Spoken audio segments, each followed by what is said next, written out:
Hello everybody, this is your local toy nerd, Sophie Goose. I don't usually make videos or take anything with my voice or my face, but today is a bit of a special occasion. I have a very special package that came in the mail today in the middle of a lovely middle of summer Michigan thunderstorm that I thought it'd be fun to kind of share the experience of opening this. Just before we get started, casual reminder that since you're hearing my voice right now, my pronouns are they, them, not she, her. Much appreciated in advance from your local dysphoric, non-binary toy nerd. It's fun. But the package I got today, actually you can probably hear me fiddling with it a little bit, is from all the way over in Japan, and I'm very, very excited. So for those of you that follow me, you know very well that I'm a huge Bakugan nerd.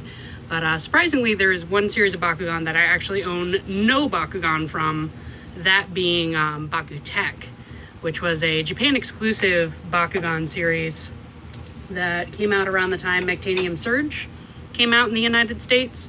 So very late into the old Bakugan's run.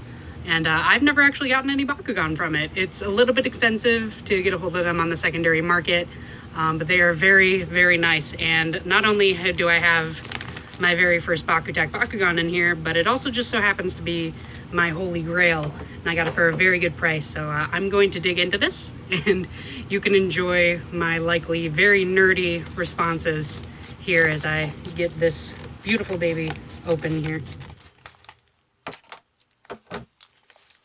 Ooh, I think I see it. It is covered in a huge wodged of bubble wrap here. I can't even see it.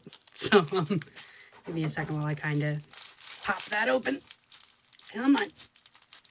Dang, that's gotta be like 10 layers maybe? To be fair, it did have to travel internationally, so I appreciate the seller taking all necessary precautions to make sure this beautiful figure got here safely. Jesus. That is a ton of bubble wrap. Oh, I think I see it. I think I almost see it in there. Oh, maybe you can see a little peak of purple in there. I did look at this listing pretty well before buying it. I think there might be some tarnishing on the metal parts, but you know, nothing a little bit of TLC won't fix. And oh, there she is. Oh my gosh, that is in better condition than I thought. Oh wow. So I'll let you get a good look at the ball form first. Oh, the camera's not doing a really good job of picking this up, but it is like a swirled metallic purple. Oh, that feels nice.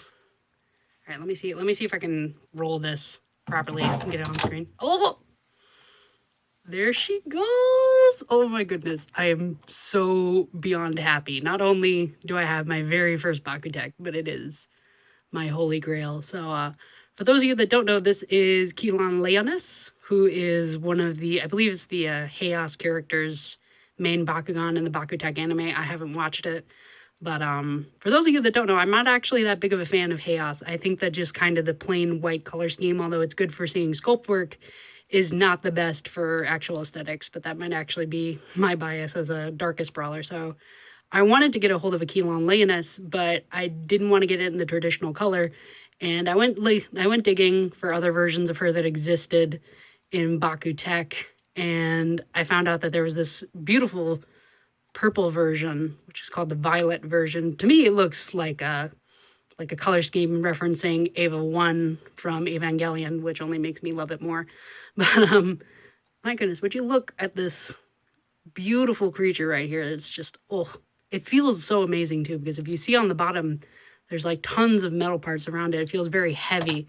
That was kind of one of the things in Bakutech, was you had certain Bakugan that had like metal pieces and that kind of thing that attached to the cards to make it harder for, say, like an opponent's Bakugan to roll on here and get onto the gate card and kind of bump it. This would kind of take over the card space and make it hard for your opponent to land on that. I'm sorry, I'm rambling, but this is such a beautiful, beautiful thing. Let me get some of the manual parts open. I think there's only one, that being her mouth.